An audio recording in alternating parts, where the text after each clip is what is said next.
Hello friends, இன்னைக்கு நம்ம பாரம்பரியமான திருநெல்வேலி ஸ்பெஷல் பொங்கல் காய்கறி குழம்பு தாங்க எப்படி செய்கிறதுன்னு பார்க்க போகிறோம். நான் சொல்கிற மெத்தடை நீங்கள் ஃபாலோ பண்ணி செஞ்சீங்கன்னா உங்களுக்கும் நல்ல பெர்ஃபெக்டான பொங்கல் குழம்பு கிடைக்குங்க. வாங்க அந்த பொங்கல் குழம்பை எப்படி செய்கிறதுன்னு பார்க்கலாம். ஃபஸ்ட்டு பொங்கல் குழம்பு செய்கிறதுக்கு ஒரு பாத்திரத்தில் ஒரு 2 செம்பு அளவுக்கு தண்ணி ஊற்றி வச்சுருக்கேன். இப்போ இதில் ஒரு கைப்பிடி அளவு துவரம் பருப்பும் ஒரு கைப்பிடி அளவு கடலைப்பருப்பும் கழுவி எடுத்து வச்சிருக்கேன். அதை போட்டுக்கலாம். கூடவே ஒரு கைப்பிடி கொண்ட கடலையும் ஒரு கைப்பிடி முச்சப்பயிரும் நைட்டே ஊற வச்சு எடுத்திருக்கேன். அதையே போட்டுக்கலாம். இப்போ இது ஒரு கொதி வரட்டும், நம்ம அதை கிளறி விட்டுக்கலாம்.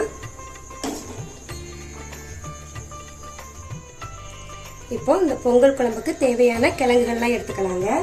நான் சிறுகிழங்கு, சேனக்கிழங்கு, பிடிக்கிழங்கு, கருணக்கிழங்கு, வள்ளிக்கிழங்கு, சேம்பு கிழங்கு, உருளைக்கிழங்கு, காய்ச்சக்கிழங்கு, இந்த 8 வகை கிழங்கு நான் எடுத்திருக்கேங்க. இப்போ இந்த கிழங்கு எல்லாத்தையுமே நம்ம வேக வைக்கிற பருப்போட சேர்த்துக்கலாம்.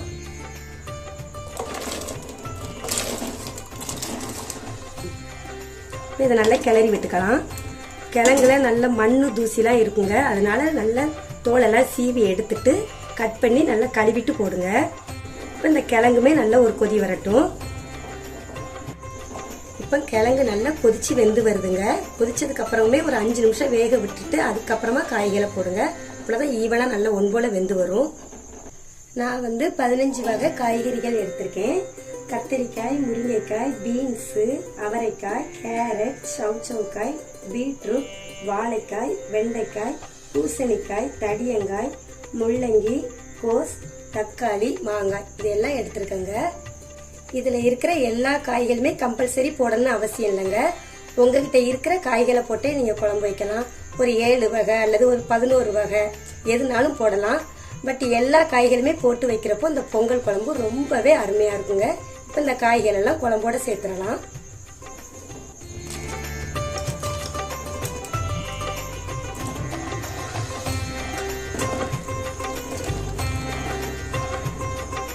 காய்கள் எல்லாத்தையுமே போட்டாச்சுங்க. இப்போ இதை நல்லா கிளறி விட்டுக்கலாம்.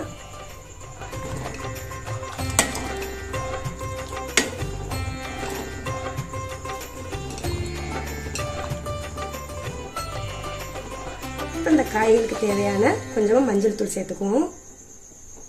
ஒரு 1/2 ஸ்பூன் அளவுக்கு சேர்த்துக்கோங்க. கூடவே குழம்புக்கு தேவையான கொஞ்சமாக உப்பு, நான் கல் உப்பு தாங்க போடுறேன், பார்த்து போட்டுக்கோங்க. இப்போ இதையும் நல்லா மிக்ஸ் பண்ணி விட்டுக்கலாம். நல்லா காய் எல்லாம் கொதிச்சு வெந்து வரட்டும்.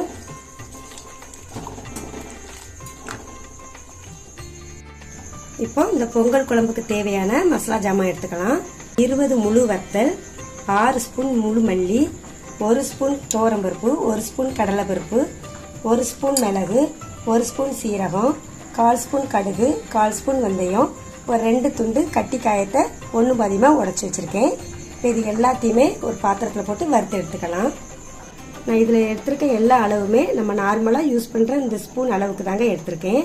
இப்போ நான் ஸ்டவ் ஆன் பண்ணி ஒரு கடாய் வச்சுருக்கேன். அதில் நம்ம எடுத்த மசாலா ஜாமானை போட்டுக்கலாம். இப்போ இது எல்லா பொருளையுமே எண்ணெய் விடாமல் ஒரு 2-3 நிமிஷத்துக்கு வறுத்து எடுத்துக்கலாம். வத்தல் இப்படி முழு காம்போட போடுங்க, நல்ல டேஸ்டாக இருக்கும் குழம்பு.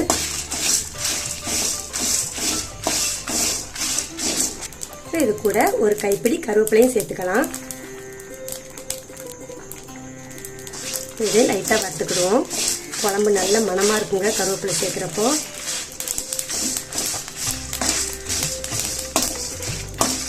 அவ்வளோதாங்க, இந்த அளவுக்கு சடசடன்னு பொரியிற நம்ம இதை எடுத்துக்கலாம்.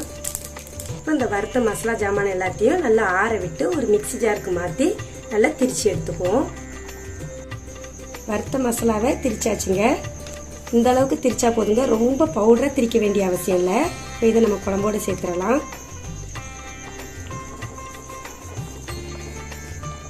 இப்போ இதை நல்லா கலந்து விட்டுக்கலாங்க.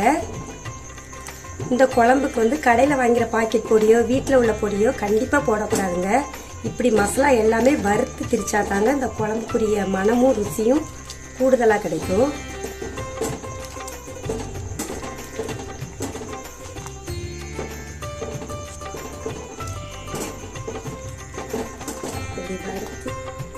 கூடவே 2 சில் தேங்காவை நல்லா நைஸாக அரைச்சி எடுத்துருக்கேன். அதையும் சேர்த்துக்கலாம். கூடவே ஒரு 10 பல் பூண்டும் 1 கப் சின்ன வெங்காயமும் பல்ஸ் மோடில் விட்டு ஒன்றும் பாதியமாக அரைச்சி எடுத்துருக்கேன். அதையும் சேர்த்துக்கலாம். இப்போ இது எல்லாத்தையும் நல்லா கலந்து விட்டுக்கலாம். இந்த பொங்கல் குழம்புக்கு தனி ருசியே நம்ம அரைச்ச மசாலா பொடி தாங்க. கண்டிப்பாக அதை மட்டும் மிஸ் பண்ணிடாமல் செஞ்சுருங்க. இது கூடவே ஒரு லெமன் சைஸ் புளியை 1 கப் தண்ணியில் கரைச்சி வச்சுருக்கேன். அதையும் சேர்த்துக்கலாம். இது கூட ஒரு 2 பச்சை மிளகாயும் சேர்த்து நல்லா கலந்து விட்டுக்கலாம்.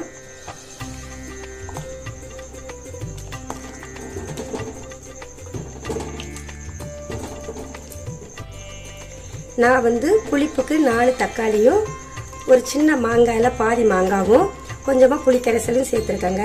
நீங்களும் நீங்கள் எடுத்துருக்க காய்க்கு தகுந்த மாதிரி உப்பு காரம் புளிப்பு எல்லாமே சேர்த்துக்கோங்க. இது எல்லாமே நல்லா கலந்து ஒரு கொதி வரட்டும். இப்போ லாஸ்ட்டில் கொஞ்சமாக மல்லி இலை நல்லா கிள்ளி போட்டுக்காங்க. இப்போ இதுக்கு ஒரு தாளிப்பு கொடுத்துடலாம்.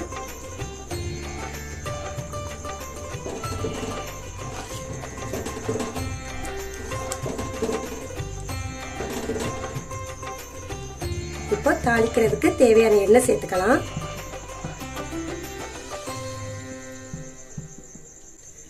பொங்கல் குழம்பு கொஞ்சம் நிறைய செஞ்சிருக்கிறதுனால எண்ணெயுமே கொஞ்சம் கூடுதலாக எடுத்துருக்கேங்க. எண்ணெய் நல்லாவே சூடாயிடுச்சுங்க. இப்போ இது கூட கொஞ்சமாக கடுகு உளுந்தம் பருப்பு, கூடவே 1/2 ஸ்பூன் வெந்தயம், 1/2 ஸ்பூன் சீரகம், ஒரு 4-5 சின்ன வெங்காயத்தை பொடிசாக கட் பண்ணியிருக்கேன். எல்லாமே நல்லா பொரிஞ்சிட்டுங்க. இப்போ இது கூட ஒரு கைப்பிடி கருவேப்பிலை, 3 காஞ்ச மிளகாய்,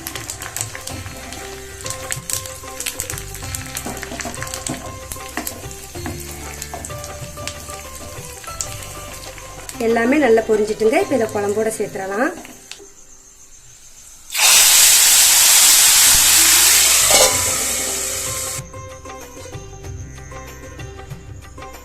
கலந்து விட்டுறலாங்க. பொங்கல் குழம்பு மனம் வீடே கம கமன்னு இருக்குங்க. இதுக்கு மெயினே நம்ம வறுத்து அரைச்ச மசாலா பொடி தாங்க. கண்டிப்பாக நீங்களே இதே மாதிரி வறுத்து செய்யுங்க. இது வந்து எங்கள் அம்மா சொன்ன மெத்தடை அப்படியே நான் உங்களுக்கு சொல்லி கொடுக்குறேன். எங்கள் ஊர் கிராமம் தான், இப்படி தான் வருஷமாக நாங்கள் பொங்கல் குழம்பு வச்சிட்ருக்கோம். நாங்கள் இருக்கிற திருநெல்வேலி சைடில் காலங்காலமாக இந்த முறையிலே தாங்க நாங்கள் குழம்பு வச்சிட்ருக்கோம். நீங்களும் இந்த பொங்கலுக்கு இந்த ஸ்டெப்ஸை ஃபாலோ பண்ணி இதே மாதிரி குழம்பு வைங்க. ருசி அவ்வளோ அருமையாக இருக்கும். இதே மாதிரி நிறைய வீடியோஸ்க்கு நம்ம சேனலை மறக்காமல் சப்ஸ்கிரைப் பண்ணிக்கோங்க. எல்லோருக்கும் இனிய தமிழர் திருநாள் நல்வாழ்த்துக்கள்.